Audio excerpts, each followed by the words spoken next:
नमस्कार दोस्त, मैं विकास विश्वकर्मा आप सबका स्वागत करता हूं वीएसपी के चैनल पे। दोस्तों, इस वीडियो में हम बात करने वाले हैं क्लास 11 का physical education. I hope so सारा पेपर आप लोग का बहुत ही बेहतरीन ढंग से जा रहा होगा और फिजिकल एजुकेशन का भी पेपर बहुत ही बेहतरीन ही जाएगा, क्योंकि आप लोग कर रहे हो सैंपल पेपर। क्योंकि हमें पता है पिछले साल जिन जिन बच्चों ने सैंपल पेपर किया था मैक्सिमम क्वेश्चन उसी में से देखने को मिले थे। बट यहाँ पे मैं एडवाइस आपको ये भी दूंगा कि सैंपल पेपर के साथ साथ कुछ एक्स्ट्रा ऑर्डिनरी जो क्वेश्चंस होते हैं, इंपॉर्टेंट क्वेश्चन होते हैं, उनको भी जरूर करना। ठीक है, साथ ही साथ चैनल पे नए हैं तो चैनल को सब्सक्राइब जरूर करना, क्योंकि अभी ये चल रहा है टर्म 1, अभी आने वाला है टर्म 2। क्योंकि टर्म 2 में आप धमाका मचाने वाले हो, क्योंकि हमारे नोट्स के थ्रू आप पढ़ने वाले हो। क्योंकि आप सबको पता है हिस्ट्री, पॉलिटिकल साइंस, चाहे फिजिकल एजुकेशन हो, जियोग्राफी हो, किसी भी चीज का पेपर हो, ठीक है, हर एक चीज का नोट्स हमारे पास अवेलेबल होता है। आप हमसे नोट्स ले सकते हैं, डिस्क्रिप्शन में हमारा नंबर होता है, आप हमसे बात भी कर सकते हैं। और ये 11th और 12th दोनों में ही फैसिलिटी देखने को मिलते हैं। चलिए स्टार्ट करते हैं। सबसे पहले हम समझते हैं कि यहाँ पे टाइम आपको मिलने वाला है 3 घंटे का, और अधिकतम अंक जो होगा वो होगा 70 नंबर का। 30 नंबर जो होगा आपको मिलेगा एज अ प्रैक्टिकल के। ठीक है, अब यहाँ पे समझिए सामान्य निर्देश की अगर मैं बात करूं तो यहाँ पे देखिए, यहाँ पे सारे क्वेश्चन करने अनिवार्य हैं। जहाँ पे अगर देखा जाए तो टोटल 30 क्वेश्चन है। 1 से लेकर 12 जो क्वेश्चन है वो है 1 अंक का, और 13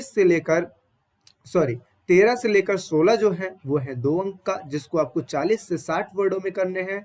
इसके साथ साथ 17 से 26 जो क्वेश्चन है वो है 3 अंक का, जो कि 80 से 100 वर्डों में करने हैं। और इसके अलावा 27 से लेकर जो 30वां जो प्रश्न संख्या है वो है 5 अंकों का, जिसे 150 से 200 वर्डों में करना है। अब यहाँ पे ध्यान रखने वाली क्या बात है, फर्स्ट ऑफ ऑल समझिए इस चीज को। हमेशा से हम देखते आ रहे थे कि पेपर का पूरा फॉर्मेटिंग सेम होता था, लेकिन इस बार ना बहुत ही ज्यादा जो केस स्टडी के क्वेश्चन देखने को मिल रहे हैं। इसलिए हो सकता है कि आपका एमसीक्यू वाला स्टार्टिंग में क्वेश्चन आए और साथ ही साथ पैसेज भी दिया रहे। और पैसेज अगर दिया रहेगा तो उससे आप हेल्प ले सकते हो, लेकिन क्वेश्चन आंसर को आपको खुद ही करना है। ठीक है, क्वेश्चन आंसर तो रहेगा ही, मतलब एमसीक्यू बेस्ड तो रहेंगे ही, लेकिन वहां पे आपको केस स्टडी वाले क्वेश्चन देखने को मिल सकते हैं। बाकी डोंट वरी, पेपर इजी ही आएगा। आई होप सो आप बहुत ही अच्छे ढंग से कर पाओगे। ठीक है, अब चलिए स्टार्ट करते हैं, ध्यान से समझिएगा। पहला क्वेश्चन यहाँ पे जो देखने को हमें मिलता है वो पहला क्वेश्चन ये है कि आधुनिक ओलंपिक खेलों का जन्मदाता किसे कहा जाता है। यहाँ पे मैं एक चीज और मैं आपको बता दूं कि यहाँ पे इंग्लिश और हिंदी दोनों बच्चों के लिए मैं यहाँ पे ये चीज बताने जा रहा हूँ, इंग्लिश हिंदी दोनों बच्चों के लिए। तो यहाँ पे समझिए, पहला जो क्वेश्चन है, आधुनिक ओलंपिक खेलों का जन्मदाता किसे कहा जाता है। तो जाहिर सी बात है बच्चों ने पढ़ा होगा, आप सब ने पढ़ा होगा। जिसको नहीं पता है उसको मैं बता दूं, पीबीडी कोबर्टीन को कहा जाता है। ठीक है, अच्छा इसके अलावा और बात करते हैं। अब यहाँ पे आपको यहाँ पे समझने वाली बात है कि अथवा वाले भी क्वेश्चन देखने को मिल सकते हैं कि या फिर ये करो या फिर ये करो। ठीक है, तो इसमें आप कैसे लगाओगे, प्राचीन ओलंपिक खेल किसके सम्मान में खेला गया है, किसके सम्मान में खेला गया है, जीउस के नाम से सम्मान में खेला गया है। ठीक है, आगे समझते हैं। दूसरे प्रश्न अगर देखें तो यहाँ पे देखिए लिखा है कि स्वास्थ्य संबंधी पुष्टि का लक्ष्य किसे रोकना है। किस चीज को रोकना है, ताकत को रोकना है, बीमारी को रोकना है, रास्ते को रोकना है, क्षमता को रोकना है। तो यहाँ पे दूसरा हो जाएगा बीमारी को रोकना है। ठीक है, नेक्स्ट बात करते हैं आगे। विशेष आवश्यकता वाले बच्चों के किस शब्द का प्रयोग किया गया है। देखिए इजी क्वेश्चन भी है, साथ ही साथ यहाँ इंग्लिश में भी लिखा हुआ है, तो जो बच्चे इंग्लिश के हैं वो भी इजीली समझ सकते हैं। तो देखिए विशेष आवश्यकता वाले बच्चों के किस शब्द का प्रयोग किया गया है, तो किसके लिए, विकलांग पहले यूज किया जाता था, लेकिन अब दिव्यांग यूज किया जाता है। ठीक है, अच्छा नेक्स्ट बात कर लेते हैं।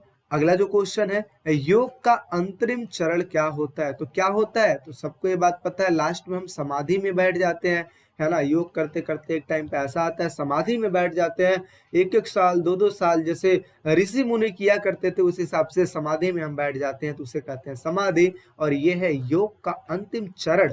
ठीक है, नेक्स्ट बात करते हैं आगे। 5वां क्वेश्चन देखते हैं, शरीर के जोड़ों में गति की क्षमता क्या कहलाती है। क्या लचक कहलाती है, शक्ति कहलाती है, शरीर की संरचना कहलाती है, या इनमें से कोई नहीं। तो आपको बताइए, आप जो जोड़ होता है कहीं पे भी अगर देखा जाए जोड़ है, ठीक है, तो जोड़ जहां पे होता है वहीं से हम लचक मारते हैं, लचक, है ना, जंप करते हैं, लचक करते हैं। तो ये पहला पॉइंट यहाँ पे राइट हो जाएगा। नेक्स्ट बात करते हैं, 6 क्वेश्चन देखें, पहले खेलो इंडिया गेम्स कहाँ हुए? कहाँ हुए जी? दिल्ली में हुआ, सबको बात पता है। अच्छा, अथवा वाले क्वेश्चन देख लेते हैं। तो अथवा में देखिए क्या लिखा है, खेल प्रबंधन किस पर आधारित होता है? किस पर? चतुर लालच अधिकारी पर? नहीं। कमजोर लालची पर? बिल्कुल नहीं। कुशल प्रतिशाली व्यक्ति अधिकारी के ऊपर? बिल्कुल सही बात है, यानी कि थर्ड यहाँ पे हो जाएगा, बिल्कुल राइट। नेक्स्ट बात करते हैं, 6 क्वेश्चन हो गया अपना। अब 7 देख लेते हैं, वसा, अस्थि, जल एवं मांसपेशियों का प्रतिशत मानव शरीर में क्या कहलाता है? क्या चीज इसको बोलते हैं? तो जाहिर सी बात है, इसको बोलते हैं शरीर की संरचना बोलते हैं, क्योंकि इन्हीं सभी चीजों से मिलकर हमारा बॉडी तैयार हुआ होता है। नेक्स्ट बात करते हैं, 8वां अगर क्वेश्चन देखें तो भौतिक चिकित्सा की तकनीकों में शामिल है, क्या चीज शामिल है? मालिश शामिल है, गति शामिल है, व्यायाम शामिल है। इसके अलावा अगर मैं बात करूं, विद्युत जल चिकित्सा शामिल है, या क्या शामिल है? तो जाहिर सी बात है, तीनों ही शामिल है। तो उपयुक्त सभी, यानी कि यहाँ पे फोर्थ ऑप्शन बिल्कुल ही राइट होगा। नेक्स्ट बात करते हैं, शारीरिक शिक्षा का उद्देश्य क्या होता है? तो क्या होता है? जाहिर सी बात है, शरीर विकास का मतलब शरीर का विकास, शारीरिक विकास होना, गामक विकास होना, मानसिक विकास होना, ये तीनों तो होता ही होता है। जब तीनों होता है तो तीनों में से किसी एक को तो लगा नहीं सकते, इसलिए आप इसको लगाओगे, क्योंकि ये सर्वांगीण विकास है, यानी कि सभी का विकास होता है। तो यहाँ पे पहला आंसर राइट हो जाएगा। नेक्स्ट बात करते हैं आगे, ओलंपिक प्रतीकों में कितने छल्ले होते हैं? तो 5 छल्ले होते हैं, सबको पता है। नेक्स्ट आगे समझते हैं, एक वॉक चिकित्सक CWSN की किस प्रक्रिया में सहायता करता है? अगर इस क्वेश्चन की अगर मैं बात करूं तो देखिए, जो स्पीच थेरेपिस्ट होता है वो किन चीजों में सहायक होता है? तो वो होता है पोषण में। तो यहाँ पे थर्ड ऑप्शन बिल्कुल राइट हो जाएगा। ठीक है, आगे, योग के कितने अंग होते हैं? तो योग को जाहिर सी बात है 8 अंग होते हैं। ठीक है, तो इस चीज को कर सकते हैं। नेक्स्ट बात करते हैं, कौन सा यम का भाग नहीं है? तो सत्य बिल्कुल है यम का भाग, अपरिग्रह बिल्कुल है, अस्तेय भी है, संतोष नहीं है। तो ये जो यहाँ पे पहला क्वेश्चन राइट हो जाएगा। ठीक है, अब यहाँ पे समझने वाली बात है, कुछ क्वेश्चन आपको हार्ड भी देखने को मिलेंगे, कुछ इजी भी देखने को मिलेंगे। तो इस तरीके की चीजें आपको देखने को मिलेंगे। तो आप सबको मैं कोशिश करूंगा कि इसका जो PDF है वो डिस्क्रिप्शन में दे पाऊं, आप उसको भी देख के कर लीजिएगा। ठीक है, अब नेक्स्ट बात कर लेते हैं, आगे देखते हैं सेक्शन बी। सेक्शन बी की बात करते हैं। तो यहाँ पे देखिए प्रश्न 13, आसन और प्राणायाम को परिभाषित कीजिए। ये देखिए पिछले साल भी पूछा गया था, इस साल भी पूछा जा सकता है, तो इस चीज को याद कीजिएगा। आसन किसको कहते हैं? आसन, आप ये चीज देखिए कि आसन क्या होता है, जब हम आलती पालती मार के बिल्कुल हाथ को स्ट्रेट करके और हम जब बैठते हैं स्थिर मुद्रा में, जिस ऐसी मुद्रा जिसमें हमें सुख की अनुभूति होती है, मतलब खुशी प्रदान होती है, उसी क्रिया को आसन कहते हैं। चलो समझते हैं, आसन ये योग की मुद्रा है, यानी कि अगर कहा जाए तो आसन are the different posture of yoga, यानी कि योग की एक विभिन्न मुद्रा है। पतंजलि के अनुसार आसन का अर्थ क्या है? स्थिर सुखम आसनम, मतलब ऐसा आसन जिसमें हमें सुख की अनुभूति होती है। ठीक है, अर्थात लंबे समय तक सुखपूर्वक बैठने की स्थिति को क्या कहते हैं? आसन कहते हैं। प्राणायाम किसको कहते हैं? तो प्राणायाम को अगर समझा जाए तो प्राणायाम 2 शब्दों से मिलकर बना है, एक है प्राण जिसका अर्थ होता है जीवन यानी कि ऊर्जा, दूसरा लिखा है आयाम जिसका अर्थ होता है नियंत्रण, यानी कि अपनी ऊर्जा को नियंत्रण करना। और हम ऊर्जा को नियंत्रण तभी कर सकते हैं जब अपने हम श्वास को नियंत्रण कर, श्वास जो होता है अगर हम उसको ध्यान दे रहे हैं, उसको नियंत्रण कर सकते हैं, तो उस पर कमांड हासिल कर सकते हैं, इसी को प्राणायाम कहते हैं। जैसे देखो अनुलोम विलोम करते हैं तो हमारा पूरा फोकस होता है कि श्वास कैसे अंदर जा रही है, कैसे बाहर आ रही है, तो वही होता है प्राणायाम, है ना। तो ये आप 2 नंबर का क्वेश्चन है, इजिली कर सकते हो, कोई दिक्कत वाली बात नहीं। इंग्लिश में भी बहुत अच्छा डेफिनेशन दिया हुआ है, पढ़ लीजिएगा।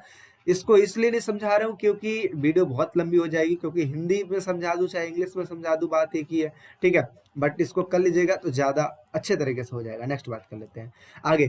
शारीरिक शिक्षा के कोई नहीं दो उद्देश्य लिखिए। तो क्या उद्देश्य होता है? स्वास्थ्य तथा शारीरिक विकास, बिल्कुल सही बात है। मानसिक तथा भावनात्मक विकास, यानी कि हमारा बुद्धि का भी तो डेवलपमेंट होता है। नाड़ी संस्था तथा मांसपेशिया संस्था में समझ, यानी कि हर एक चीज में वृद्धि होती है, चाहे वो मांसपेशी हो चाहे कुछ भी हो। अच्छा, व्यक्तित्व तथा सामाजिक का विकास, मतलब एक तरीके से शारीरिक शिक्षा के होने से व्यक्ति अपना सर्वांगीण विकास करता है और यही होता है इसका उद्देश्य। समझ आ गया सबको? अब नेक्स्ट बात कर ले, चलिए जी नेक्स्ट बात करते हैं। अगला लिखा है कि ओलंपिक खेलों में मशाल की उपयोगिता सिद्ध कीजिए। मशाल समझते हो ना, वो जो मशाल होता है जिसको जलाया जाता है ओलंपिक से पहले, तो वो क्या होता है? अच्छा, दूसरा क्वेश्चन ये भी पूछा है कि स्वास्थ्य आहार सकारात्मक जीवन शैली का एक घटक है। कैसे? यानी कि जो स्वास्थ्य आहार होता है वो एक सकारात्मक जीवन के लिए एक घटक के रूप में है। वो कैसे? ठीक है, तो हमें पता है कि अगर हम अपना जीवन बहुत ही अच्छे ढंग से जीना चाहते हैं तो जाहिर सी बात है स्वस्थ आहार हमें करना पड़ेगा। उल्टा सीधा खाना तो खाना ही नहीं है बिल्कुल ही। तो ये चीज है। तो देखिए यहाँ पे क्या लिखा है, मशाल का आरंभ सर्वप्रथम एम्स्टर्डम में हुई और कब हुई थी? 1928 की ओलंपिक खेलों में हुआ था। ठीक है। अच्छा, इसके अलावा अगर बात करें तो ओलंपिक खेलों के उद्घाटन समारोह से कई महीने पहले प्रज्वलित किया जाता है। यानी कि जो मशाल है जला लिया जाता है। कब जला लिया जाता है? कि जब खेल समारोह प्रारंभ होने को होता है तो उससे कई महीने पहले जला लिया जाता है। एक बार जलाए जाने के बाद ये ज्योति तब तक जलती है जब तक कि ओलंपिक चलता रहे। ठीक है। इसके अलावा समापन जब हो जाता है तो उसके बाद इसको बुझा दिया जाता है। ठीक है। अच्छा, इसके अलावा अगला जो क्वेश्चन हमारा था स्वास्थ्य आहार वाला, तो इसको देख लेते हैं। तो स्वास्थ्य आहार सकारात्मक जीवन शैली के मुख्य घटकों में से एक है। जैसे क्या? सकारात्मक जीवन शैली का नेतृत्व करने के लिए स्वास्थ्य आहार आवश्यक है। बिल्कुल आवश्यक है। अगर अच्छा खाना खाएंगे तभी तो हमारा जीवन अच्छा होगा। अच्छा, आगे। स्वास्थ्य आहार जीवन शैली में हम ताजा फलों, सब्जियों, साबुत अनाजों, कम वसा डेयरी उत्पादों का शामिल करते हैं। यानी कि ऐसा हम चीज खाते हैं जो हमारी बॉडी के लिए बेहद ही सेहतपूर्ण, जैसे फल, सब्जियां, ठीक है, अनाज हो गया, इस तरीके, जैसे चना वगैरह खा लिए। साबुत अनाज का मतलब होता है जैसे चना, वो चीज जो साबुत हो, ठीक है, जो बारीक में टूटा ना हो, वो चीज। ऐसे आहार स्वस्थ शरीर में विटामिन, पोषण तत्वों तथा खनिजों की पर्याप्त मात्रा को बनाए रखने में मदद करते हैं। तो ये सारा चीज इसमें हो जाएगा। नेक्स्ट बात कर लेते हैं 15वां, ये तो अपना इंग्लिश में ही है। नेक्स्ट बात करते हैं 16वां। अब समझते हैं रूपांतरित शारीरिक शिक्षा के उद्देश्य लिखे। तो सबसे पहले आप समझिए रूपांतरित शारीरिक शिक्षा कहते किसको है? ऐसे बच्चे जो फिजिकली तौर पे फिट नहीं होते हैं उनके लिए रूपांतरित शारीरिक शिक्षा का प्रावधान किया जाता है ताकि वो भी खेलों में पार्टिसिपेट कर पाए। ऐसे बच्चे जो फिट नहीं होते हैं फिजिकली उनके लिए होता है। ठीक है। तो शारीरिक शिक्षा एवं सेवाओं को प्रदान करना इसका उद्देश्य होता है। आत्मसम्मान का विकास करना। अब जैसे मान लो कि जो डिसेबल है, जो दिव्यांग है, वो दौड़ नहीं सकता है, तो अब दूसरे बच्चों को देखेगा तो अपने आप को बहुत ही नीचे समझेगा। तो इसलिए उन बच्चों को ज्यादा प्रोत्साहन दिया जाता है और उनको भी कहीं ना कहीं पार्टिसिपेट करने के लिए कहा जाता है। तो इससे उनके आत्मसम्मान में विकास होता है। आगे, शरीर यांत्रिकों का ज्ञान विकसित करना, ये भी है। अच्छा, खेल में सक्रिय भागीदारी होना, बिल्कुल सही बात है, उनकी भी भागीदारी होनी जरूरी है। इसके अलावा शारीरिक शिक्षा, शारीरिक क्षमता का विकास, तो जिससे शारीरिक जो क्षमता होती है, हमारी जो बॉडी होती है, इन चीजों का विकास होता है। तो इसी को रूपांतरित शारीरिक शिक्षा का उद्देश्य कहते हैं। ठीक है। अब हम समझ लेते हैं 16वां जो क्वेश्चन है, ओलंपिक मूल्यों को स्पष्ट कीजिए। तो जाहिर सी बात है ओलंपिक से क्या होता है? तो जाहिर सी बात है अगर हम ओलंपिक में पार्टिसिपेट करते हैं तो अगर हम जीत जाते हैं तो हमें श्रेष्ठता जैसे अनुभूति होती है कि जैसे कहते हैं नहीं कि मान लो आप फर्स्ट आ गए, ठीक है, अब जब फर्स्ट आ गए तो आप कहेंगे, आपको सब कहेगा, क्या कहेगा कि भाई आप सर्वश्रेष्ठ हो, इसलिए हो क्योंकि आप चैंपियन हो, जैसे नीरज चोपड़ा, ठीक है, चैंपियन, ठीक है ना। तो इस तरीके के जो लोग हैं जो ओलंपिक में भाग लेते हैं और जीत जाते हैं तो सर्वश्रेष्ठ तो महसूस करेंगे। जाहिर सी बात है देश के लिए गौरव की बात होगा। इसके अलावा उनको आदर भी मिलता है, आदर सम्मान, और इसके अलावा जो वो चीज कर लेता है तो उनके मित्र तो बनने ही बनने हैं। तो ये 3 मूल्य हैं जो कि ओलंपिक मूल्यों को स्पष्ट में होता है। ठीक है। नेक्स्ट बात कर लेते हैं। अगला अगर देखा जाए अगला जो क्वेश्चन है 18वां क्वेश्चन अगर देखा जाए तो सकारात्मक जीवन शैली के कोई 3 घटक बताइए। सकारात्मक यानी कि सही जीवन शैली के। तो पहला है स्वास्थ्यवर्धन आहार। अगर हम अच्छा आहार करेंगे तो हमारा जो शरीर है वो अच्छा हो पाएगा, जाहिर सी बात है। दूसरा, शारीरिक क्रियाशीलता गतिविधि। इसमें क्या है, अगर हम शरीर को स्वच्छ रखना चाहते हैं, ठीक है, तो इसके लिए हमें वजन को सामान्य रखना पड़ेगा, मतलब ज्यादा मोटापा नहीं चाहिए हमें, ठीक है। इसके अलावा शक्ति को बना के रखना पड़ेगा, थोड़ा पुशअप्स वगैरह, जिम वगैरह करो, है ना, शक्ति को बना के रखो। लचक लचक भी होना जरूरी है। पता लगे कि आप कूद ही नहीं पा रहे हो तो ऐसी शक्ति का क्या फायदा है, कुछ फायदा है नहीं। तो इस चीज को बढ़ाने का उपाय करो। साथ ही साथ शारीरिक क्रियाकलाप की आवश्यकता होती है। तो ये सारी चीजें, ठीक है। दूसरी बात करते हैं व्यक्तिगत स्वच्छता, जैसे आंख, कान, नाक, गला, दांत, जीभ, पैर आदि की सफाई, उचित देखभाल होना बहुत ज्यादा जरूरी है। इसके अलावा पर्याप्त निद्रा भी बहुत ज्यादा जरूरी है। इसकी कमी से थकान और हृदय संबंधी बीमारियां हो जाती है। मस्तिष्क की चार्ज करने के लिए निद्रा का होना आवश्यक है। अगर आपको दिमाग को संतुलित करना है, तेजी से चलाना है, तो कहीं ना कहीं निद्रा की आवश्यकता है, ठीक है। अच्छा, अब यहाँ पे समझिए, मेरे पापा कहा करते थे कि अगर आपको पेपर अच्छा देना है तो पेपर से एक दिन पहले सो, ठीक है। अब पापा को हम क्या बताएं कि पापा हमारी पढ़ाई जो होती है वो पेपर के एक दिन पहले ही होती है, तो हम कैसे सोएं, ठीक है। तो ये बात है, लेकिन उनका भी कहना सही है, क्योंकि अगर हम अच्छा निद्रा लेंगे तो अच्छा हमारा पेपर होगा, इसलिए क्योंकि पेपर में नींद नहीं आएगी। लेकिन फिर भी अगर ये तभी हो सकता है जब हम पहले से तैयारी करते आ रहे हों। अचानक से अगर हम करेंगे तो कुछ नहीं होगा। पता लगे जिस दिन पेपर है उससे पहले भी सो गए, तो पता लगे पेपर ही छूट गया है, तो पेपर में कुछ लिख ही नहीं पाए। तो यही चीजें हैं। अब नेक्स्ट बात कर लेते हैं, चलिए आगे समझते हैं। खेलो इंडिया कार्यक्रम का वर्णन कीजिए। क्या है वर्णन, तो इस चीज को समझते हैं। अच्छा, दूसरा क्या है, खेलो इंडिया कार्यक्रम के तहत निर्धारित किए गए किन्हीं 6 घटकों के बारे में लिखिएगा। तो कौन कौन से घटक है इनको हम समझ लेते हैं। तो सबसे पहले हम समझते हैं खेलो इंडिया कार्यक्रम की जो शुरुआत खेल युवा मामलों के मंत्रालय द्वारा किया गया था 2017 में।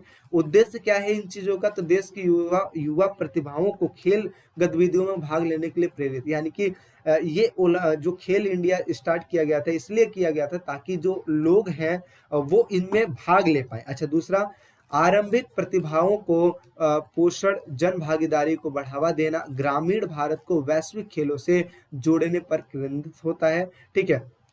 यानी कि खेलो इंडिया इसलिए किया जाता है ताकि देश के कहीं पे भी अगर कोई व्यक्ति है जो चाहता है कि पार्टिसिपेट करना, वो पार्टिसिपेट कर पाए, क्योंकि ये वैश्विक लेवल पे होता है, यानी कि हर एक जगह पे होता है, ताकि कोई भी अगर व्यक्ति चाहे तो भी शामिल हो पाए। आगे, एक उच्च स्तरीय कमेटी नियुक्त की जाती है जो विभिन्न खेलों में प्रतिभाशाली खिलाड़ियों की पहचान कराती है, यानी कि कमेटी भी नियुक्त की जाती है जिसमें सभी खिलाड़ियों को सम्मिलित किया जाता है, और जो जीतता है उसको जाहिर सी बात है सभी जानते हैं कि हाँ ये व्यक्ति जीता है। आगे, उन्हें 8 वर्षों तक प्रति वर्ष 5 लाख रुपए की वित्तीय सहायता मिलती है। कब तक, 8 वर्षों तक 5 लाख रुपए दिया जाता है, ठीक है ना।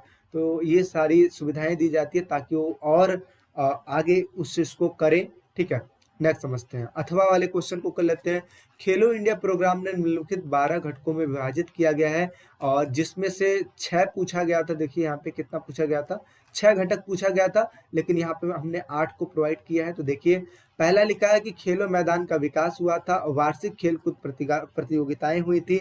अच्छा, दूसरा चीज है, इसको याद कर लीजिएगा, ठीक है, ये समझ तो पाएंगे, साथ ही याद कर लीजिएगा। ग्रामीण और स्वदेशी, जिसमें आदिवासी खेलों को बढ़ावा दिया जाता है, सामुदायिक कोचिंग विकास होता है, राज्य स्तरीय खेलो इंडिया केंद्र है, और ये जितनी भी चीजें हैं ये खेलों को बढ़ावा देती हैं। आगे, राष्ट्रीय, क्षेत्रीय, राज्य खेल अकादमियों में सहायता। इसके अलावा स्कूल जाने वाले बच्चों की शारीरिक फिटनेस पर ध्यान दिया जाता है। दिव्यांग व्यक्तियों के बीच खेल को बढ़ावा दिया जाता है। तो ये है प्रमुख घटक जो कि खेलो इंडिया प्रोग्राम में विभाजित किया गया है। नेक्स्ट बात कर लेते हैं, अगला समझते हैं हम 20वां। अच्छा, प्राचीन ओलंपिक खेलों को समझाइए। तो इसको समझाने के लिए सबसे पहली चीज, तो इस चीज समझ लीजिए कि 776 बीसी मतलब 776 ईसा पूर्व में इस चीज को स्टार्ट किया गया था। दूसरा, ये खेल धार्मिक के आधार पर यूनान के देवता ज्यूस के सम्मान में आयोजित किया गया था, और सिर्फ यूनान ही इसमें, स्टार्टिंग में सिर्फ यूनान ही इसमें भाग ले सकते थे। इसके साथ साथ कोरिबस मिलो प्रथम विजेता इस चीज में थे, यानी कि जब इन्होंने भाग लिया तो इन्होंने जीता। पहला जो विजेता हुए थे वो ये हुए थे। अच्छा, आगे क्या लिखा है, विजेता को पदक के बजाय जैतून पेड़ के पत्तों से सम्मानित किया जाता था, यानी कि इसको जैतून पेड़ के पत्तों से सम्मानित, यानी कि उसकी माला बनाकर उसे सम्मानित किया जाता था। आगे 394 एडी में रोमन राजा थियोडोसिस वन के द्वारा बंद कर दिया गया, यानी कि आगे चल के इन चीजों को बंद कर दिया गया। लेकिन अगर समझा जाए तो प्राचीन ओलंपिक जो खेल है वो कब का है, 776 बीसी का है। ठीक है, नेक्स्ट बात कर लेते हैं, आगे समझते हैं। नेक्स्ट 21वां। अच्छा, देखिए क्या लिखा है, विशेष आवश्यकता वाले बच्चों के लिए शारीरिक शिक्षा की भूमिका का वर्णन कीजिए। देखिए, इसको बताने से पहले मैं आपको एक चीज बता दूं, वीएसपी यानी कि विकास स्टडी पॉइंट का ऐप है। विकास स्टडी पॉइंट प्ले स्टोर पे आप डालिएगा, वहां पे आपको ऐप मिलेगा, ऐप डाउनलोड कीजिएगा। वहां पे आपको पॉलिटिकल साइंस का कोर्स देखने को मिलेगा, हिस्ट्री का कोर्स देखने को मिलेगा, साथ ही साथ फिजिकल एजुकेशन का नोट्स देखने को मिलेगा। जो भी आपको चाहिए है विकास स्टडी पॉइंट पे जाइए, वहां पे आपको मिलेगा। साथ ही साथ नहीं मिलता है, डिस्क्रिप्शन में लिंक है, आप हमारे जो यहाँ के लोग हैं उनसे बात कर सकते हैं, इवन मेरे से भी बात कर सकते हैं। ठीक है, अपने प्रॉब्लम्स को बताइए। आखिर विकास स्टडी पॉइंट इसीलिए बनाया गया है ताकि आप लोग की हर एक प्रकार से सहायता कर सके। नेक्स्ट समझते हैं, विशेष आवश्यकता वाले बच्चों के लिए शारीरिक शिक्षा की भूमिका का वर्णन कीजिए। तो देखिए, विशेष आवश्यकता वाले बच्चों के लिए शारीरिक शिक्षा की भूमिका की गई है। जैसे अधिनियम 2016 के अनुसार उन्हें शारीरिक क्रियाओं को कराने के लिए अपने पाठ्यक्रम में बदलाव किया जाना चाहिए, उन्हें सामान्य बच्चों की भांति गतिविधियों को कराना चाहिए। यानी कि कहा जाए तो विशेष आवश्यकता वाले बच्चों के लिए एक विशेष प्रकार का कार्यक्रम आयोजित करना चाहिए ताकि उनका भी मनोबल बढ़ सके। दूसरा, किसी विशेष आवश्यकता के लिए विशेष उपकरण की व्यवस्था की जानी चाहिए। अगर मान लो कि कोई बच्चा ऐसा है जिसको किसी विशेष उपकरण की जरूरत होती है तो उसको वो चीज प्रोवाइड करवाया जाए। इसके अलावा बाल संबंधी खेल, जिसमें विशेष आवश्यकता वाले बच्चों के लिए खेल विशेष ढंग से तैयार किए जाते हैं, जिसमें गामक क्रियाओं में वृद्धि होती है, गति, शक्ति, तालमेल संबंधी क्रियाओं में वृद्धि हो सकती है। शोधकर्ताओं ने पाया है कि बॉल फेंकने, पकड़ने, घूर्णन करना आदि क्रियाओं से पेशियों की शक्ति में वृद्धि होती है। यानी कि जितना हम बॉल को फेंकेंगे और मतलब जो भी इस तरीके की एक्टिविटीज करेंगे, इससे क्या होगा, हमारी मांसपेशियों में वृद्धि होगा। एक शारीरिक शिक्षक बच्चों के अभिभावकों एवं चिकित्सा की मदद से विशेष बच्चों की क्षमता के आधार पर क्रियाएं तैयार करता है एवं चिकित्सा की सलाह से उन्हें क्रियान्वित करता है। इसके अलावा अगर मैं बात करूं तो अभिभावक और जो चिकित्सक होते हैं दोनों मिलकर इन्हीं सभी चीजों को तैयार करते हैं। वो उन बच्चों के लिए तैयार करते हैं जो कि अक्षमता वाले बच्चे होते हैं, जो दिव्यांग बच्चे होते हैं, उनके लिए ये चीज तैयार किया जाता है। नेक्स्ट समझ लेते हैं आगे, सुयोग्यता के महत्व को समझाइए। तो देखिए, सुयोग्यता क्या होती है, मांसपेशियों के ट्रेनिंग एवं सुधार में ये चीज मदद करता है। चोट एवं बाद आरोग्य प्राप्ति के समय को कम कर देता है। यानी कि मतलब क्या है कि जब चोट लगता है तो उस टाइम पे आपको ज्यादा फील ना हो, ज्यादा दर्द ना हो, उन चीजों को कम कर देता है। उचित पोषण संबंधित जरूरतों को पूरा करने में मदद करता है। जीवन की चुनौतियों का सामना एवं अप्रत्याशित स्थितियों की आवश्यकता अनुसार सामना करने में मदद करता है। यानी कि कहा जाए तो जीवन की हर एक चुनौती पे मदद करता है, पूरे शरीर को नियंत्रण करता है तथा परिवर्तन को प्रेरित करता है। इसके साथ साथ सकारात्मक जीवन शैली एवं परिवर्तन को ये प्रेरित करता है। यानी कि कहा जाए अगर कहा जाए तो जो सुयोग्यता है उनका इन सभी चीजों में इंपॉर्टेंस ये देखने को मिल जाता है। नेक्स्ट बात कर लेते हैं आगे, किन्हीं तीन षष्ठ कर्म क्रियाओं का वर्णन कीजिए। अब षष्ठ कर्म क्रिया क्या होती है, षष्ठ कर्म क्रिया वो होती है जिसमें हम शुद्धिकरण करते हैं, आंतरिक और बाहरी शुद्धिकरण। जैसे नैति, पहला जैसे नासिक मार्ग को साफ करना, शुद्ध करना। इसके अलावा धोती यानी कि आहार नली की सफाई करना, यानी कि नौली। तीसरा हो गया आमाशय के अंगों की मालिश एवं शक्तिकरण करने की क्रिया को कहा जाता है। इसके अलावा कपाल भाती, जिसमें मस्तिष्क के अग्रभार की शुद्धिकरण एवं स्वास्थ्य तकनीक में वो चीज करना होता है, यानी कि शुद्ध करना होता है। ठीक है, तो ये हो गया 23वां। आगे बात कर लेते हैं 24वां, ओलंपिक खेलों के क्या उद्देश्य होते हैं, तो जो अभी हम ऊपर पढ़ते आए हैं वही सारा चीज का निचोड़ है। आप खुद भी पढ़िएगा, समझ में आ जाएगा। अदरवाइज मैं थोड़ा बहुत हिंट आपको दे देता हूँ। जैसे विश्व के लोगों में बौद्धिक, शारीरिक, नैतिक शिक्षा एवं कल्याण को उन्नत बनाना इसका उद्देश्य होता है। शारीरिक मानसिक व्यवस्था को, शारीरिक गतिविधियों को अमोद प्रमोद करना एवं सुधार करना हो गया। राष्ट्रीय एवं अंतर्राष्ट्रीय संवैच्छिक तथा अन्य संस्थाओं तथा दूसरे उत्तरदायी निकायों के साथ सहयोग बढ़ाना हो गया। इसके साथ साथ खेल कूद में रुचि को प्रोत्साहन करना हो गया। विभिन्न देशों में बेहतर समझ एवं श्रद्धाओं को बढ़ावा देने के लिए, उन्नत करने के लिए हो गया। इसके अलावा व्यक्तित्व, चरित्र, बेहतर नागरिक गुण एवं स्वास्थ्य कुशल जीवन शैली को विकास करने के लिए हो गया। इसके अलावा जाति, नस्ल और धर्म के आधार पर कोई भेदभाव ना हो, इन सभी चीजों के लिए ये सारा चीज किया गया है। ठीक है, अब 25वां क्वेश्चन देख लेते हैं, जो कि अब यहाँ से बड़े क्वेश्चन स्टार्ट होंगे। ठीक है, बड़े क्वेश्चन इन द सेंस कि अगर स्टार्टिंग में अगर हम देख लें यहाँ पे, तो यहाँ पे जो हमारा 26वां तक का जो क्वेश्चन था वो था 3 नंबर का, और इसके बाद का जो क्वेश्चन है वो है 5 नंबर का। तो देखते हैं अभी हमारा लास्ट क्वेश्चन कहाँ तक है। हाँ, ये हाँ 25वां। तो ये हम समझ लेते हैं क्या लिखा है। अगला, विशेष आवश्यकता वाले बच्चों के लिए वाक चिकित्सा की भूमिका बताइए। तो देखिए क्या लिखा है, विशेष आवश्यकता वाले बच्चों के लिए वाक चिकित्सा क्या होती है। पहला है, वाक चिकित्सा से हमारा मतलब जो बोलने की जो क्रिया है वो अच्छी हो जाती है, जिसकी वजह से हमारे भाषण की अभिव्यक्ति हो जाती है, यानी कि अच्छे से हम स्पीच दे सकते हैं, जिसमें अपने जीव, ओठ, जबड़ा, तालु, इन सब चीज का समन्वय का जो कला होता है वो चीज हम सीख जाते हैं। दूसरे नंबर पर अगर मैं बात करूं तो प्रभावी भाषा कौशल देखने को मिल जाता है, यानी कि आपकी जो भाषा होगी बहुत ही अच्छी होगी, जो सबको पसंद आएगी। ठीक है, इसके अलावा तीसरा है श्रवण कौशल में सुधार, यानी कि जो लोग सुनेंगे ना आपको तो सुनते ही रह जाएंगे, तो ऐसा जो आपकी वॉइस हो जाएगी। ठीक है, इसके अलावा वाक पुष्टता, ये क्या होती है, एक वाक चिकित्सक हकलाने संबंधी दोषों से रुक रुक कर बोलना, शब्दों को दोहराना, शब्दों की ध्वनि को बढ़ा देना, चेहरे के, गले की, कंधों की त्वचा में खिंचाव, तनाव आदि दोषों को दूर करने में सहायता करती है। यानी कि अगर कहा जाए तो ऑल ओवर आपकी जो बोलने की जो कम्युनिकेशन है उन चीजों को सुधारती है। ठीक है, नेक्स्ट बात कर लेते हैं 26वां क्वेश्चन, योग के महत्व को समझाइए। तो ये तो देखो जी अपने आप से करना, कुछ क्वेश्चन आपके ऊपर डिपेंड करता हो ताकि आप भी तो करो। ठीक है, अच्छा अगला क्वेश्चन क्या है, आधुनिक या ग्रीष्मकालीन तथा शीतकालीन ओलंपिक में क्या अंतर होता है। तो यहाँ पे अगर देखा जाए अंतर, तो ये देखिए यहाँ पे आधुनिक लिखा हुआ है। ठीक है, अगर यहाँ पे शीत लिखा हुआ है, और एक चीज और, हाँ आधुनिक और ग्रीष्मकालीन एक ही होता है, शीतकालीन, यानी कि इन दोनों में अंतर बताना था।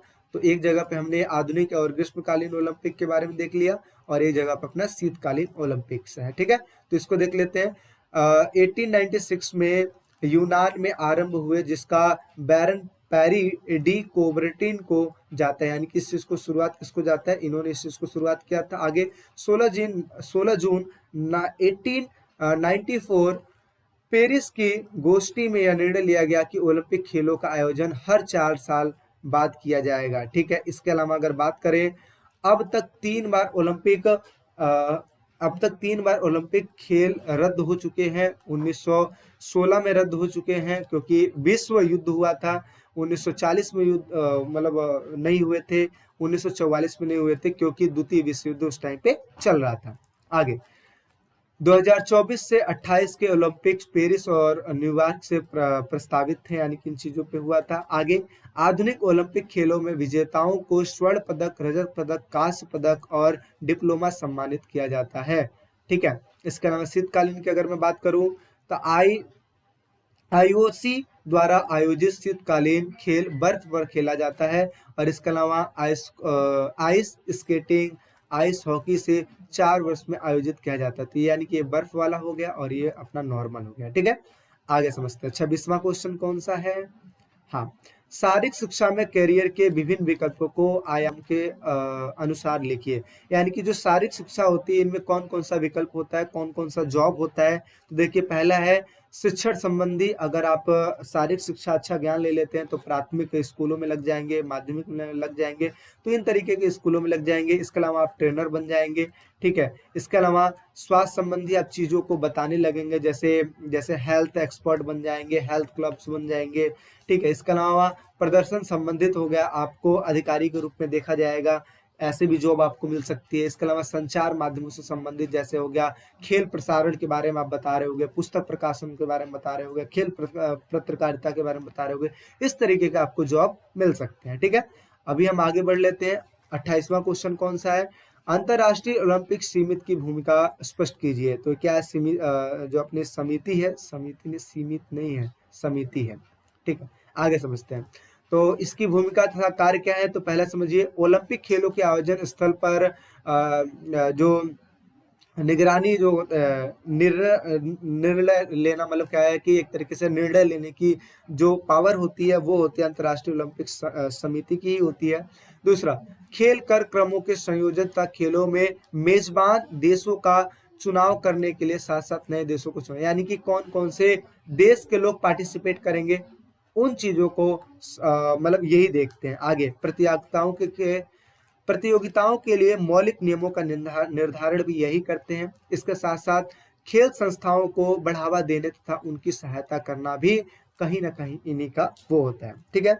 इसके अलावा खेलों में नैतिकता के साथ साथ खेलों के माध्यम में युवाओं की शिक्षा प्रदान में सहायता तथा प्रोत्साहन करना, यानी कि इनका एक तरीके से कहा जाए तो खेल में नैतिकता के साथ साथ, यानी कि व्यवहार अच्छा हो, इसके साथ साथ जो युवा है उनको भी शिक्षा देने का जो काम होता है इन्हीं का होता है।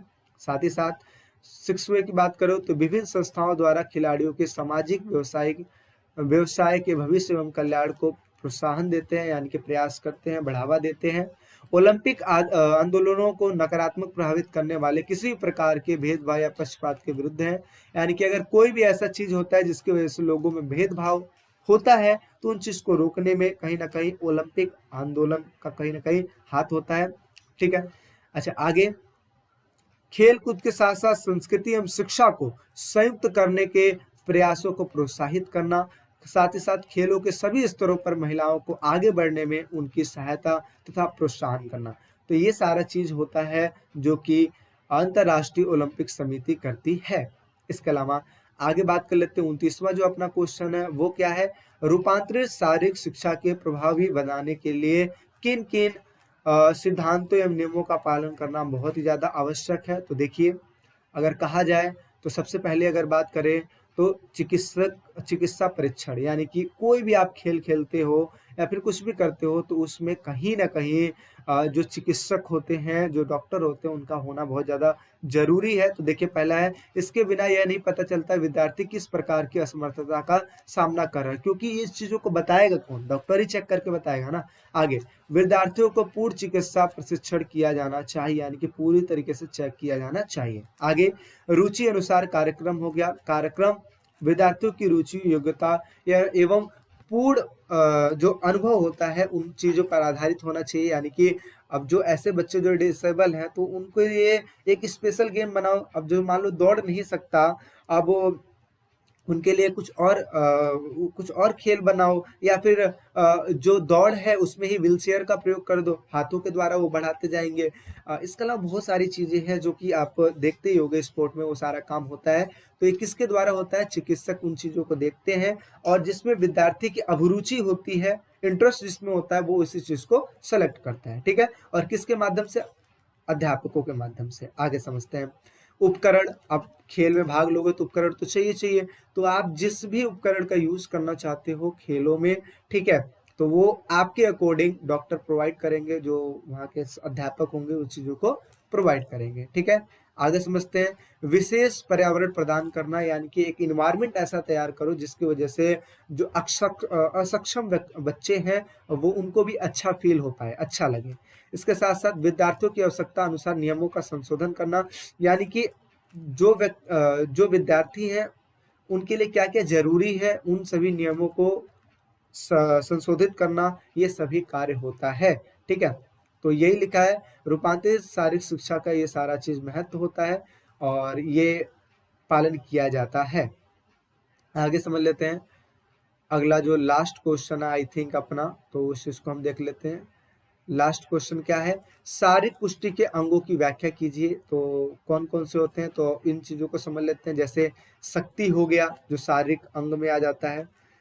जैसे किसी भी कार्य को करने के लिए, कार्य करने की जो शारीरिक क्षमता होती है उसको शक्ति कहते हैं। गति क्या होती है, एक ही तरह की क्रिया बहुत तेज गति से करना, यानी कि शरीर के अंगों को अधिकतम घुमाने की क्षमता गति प्रदर्शन विभिन्न खेलों में भिन्न भिन्न खेलों रूपों में प्रकट करता है। ठीक है, गति तो आप समझते हो, साइंस में भी पढ़े होंगे। सहन क्षमता, किसी भी चीज को सहने की जो शक्ति होती है उसे सहन क्षमता कहते हैं। लचक होना बहुत ज्यादा इंपॉर्टेंट है, क्योंकि कूदना, भागना, ठीक है, मांसपेशियों में खिंचाव होना, लंबाई, मांसपेशियों की लंबाई, है ना, इन सभी चीजों में कहीं ना कहीं लचक की इंपॉर्टेंस होनी बहुत ज्यादा जरूरी है। इसके अलावा ताल में संबंधी जो योग्यताएं होती है ये भी बहुत ही ज्यादा जरूरी होती है। इसके अलावा एक लास्ट क्वेश्चन है, योग के तत्वों की सूची बनाइए, इन्हें 4 तत्वों में व्याख्या कीजिए। तो ये देखिए, योग के तत्व ये रहे आपके। तो अगर कहा जाए तो योग के जो तत्व होते हैं, अष्टांग इनको बोलते हैं, क्योंकि ये 8 प्रकार के होते हैं, जिसमें यम, नियम, आसन, प्राणायाम, प्रत्याहार, धारणा, ध्यान और समाधि। याद करो, पहला क्वेश्चन, पहला, दूसरा, तीसरा क्वेश्चन शायद था जिसमें हमने समाधि लगाया था।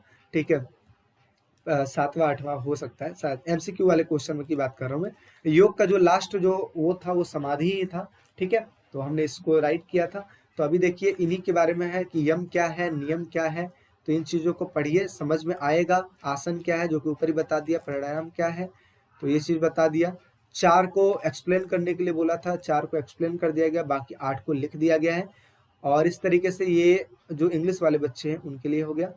तो इस तरीके से अगर देखा जाए तो ऑल ओवर आपका जो था सैंपल पेपर, उसको मैंने एक्सप्लेन कर दिया। आई होप सो आपको अच्छा लगा होगा। अच्छा लगा होगा तो वीडियो को लाइक जरूर कीजिएगा, और इसके अलावा चैनल पर नए हैं तो सब्सक्राइब जरूर कीजिएगा।